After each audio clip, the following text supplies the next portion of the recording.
Hello Guild Wars 2 gamers, Muckluck here, and this is a very quick guide on how to get the new account-bound swim speed infusion. This is basically an item you can equip in your account that will increase the swimming speed of all of your characters, so it's a very cool thing to work toward. It is a sort of a long-term project, but it's also an opportunity to make a lot of money if you want to do that, and it's one of the first account-bound upgrade type things since they did the same thing with Fractals and Legendary, so that's kind of cool as well if you play multiple characters. Alright, anyway, here's how this works. Each day, if you kill 10 crate, which are those snake-like people, there's a ton of them in the Nightmare Fractal, for example, you will get the Daily Blood in the Water quest done, and it gives you an Ornate Rusted Key. Now, I know that just like me, all of you have been saving those up, waiting for the day that they would be useful. I'm sure that we're all on the same page there. Additionally, there is a merchant, which is very involved in this whole process, which is in Lion's Arch, just to the left of the giant lobster, who is right here, and she will sell you Ornate Rusted Keys for Karma, if you want them.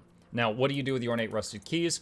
You can double click on the key and it will show you a location where there is an unopened sunken chest. You go there, look in the water near that waypoint, and you will find a sunken chest. You open it and it will have many things, including some swim speed infusions plus 10, which is the lowest one that you'll find from the box. After you have acquired a number of these infusions, also I will point out they are tradable, so you can get them off of the TP. The price is currently insane because I am recording this on the day that this new system came out, so a lot of people are grabbing at this stuff right now, but it'll settle down in time. Now, with a bunch of those swim speed infusions plus 10s, you can come back to this Merchant Lion's Arc that I just showed, and you can buy better ones, which are faster. Basically, you can take a whole bunch of the previous speed of the swim speed infusions and buy the next one. So you can use a bunch of plus 10s to buy plus 15, bunch of 15s to buy plus 20, and so on. However, after you bought a plus 15, the new thing is you can buy an account swim speed infusion. So one swim speed plus 15, which is really easy to get, plus some ectos, you get an account swim speed infusion, which is 15 plus your account bonuses if you acquire any.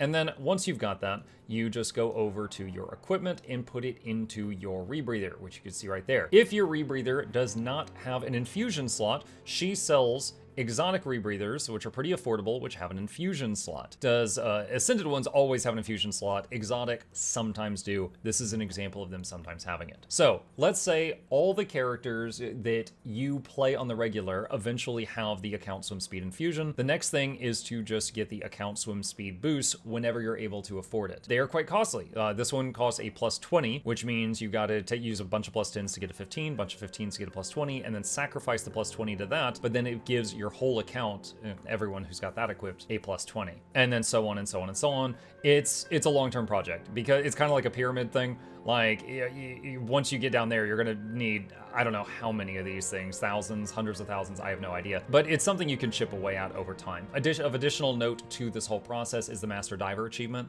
This will also give you more infusions after you have opened up the full list of chests. If you keep just double-clicking the key and porting to wherever it tells you to go, you'll eventually get this done, and then the whole thing will reset and all the chests will close and be available to be opened again. Additionally, this achievement will reset upon, this is quoting ArenaNet, upon logging in for your first time entering a map after the weekly reset. So if after a week you've opened like 7 of them and you didn't finish it, it's going to reset each week. But it'll also reset immediately. So if you got 100 keys and you just want to turn on some music and go nuts, it'll reset every time you finish this list over and over and over. And again, if you just want to make money and you don't care about any of this and you've got a bunch of keys, you can use the keys to open chests, get these infusions, and sell them. And they're worth quite a bit of gold right now. It's going to probably settle down over time, but there is a market for them. So you can just basically turn the keys plus a bit of your time into coin if you wish to do that. And I think that's everything. I think that's everything involved to understand this system, and hopefully that helps some of you out.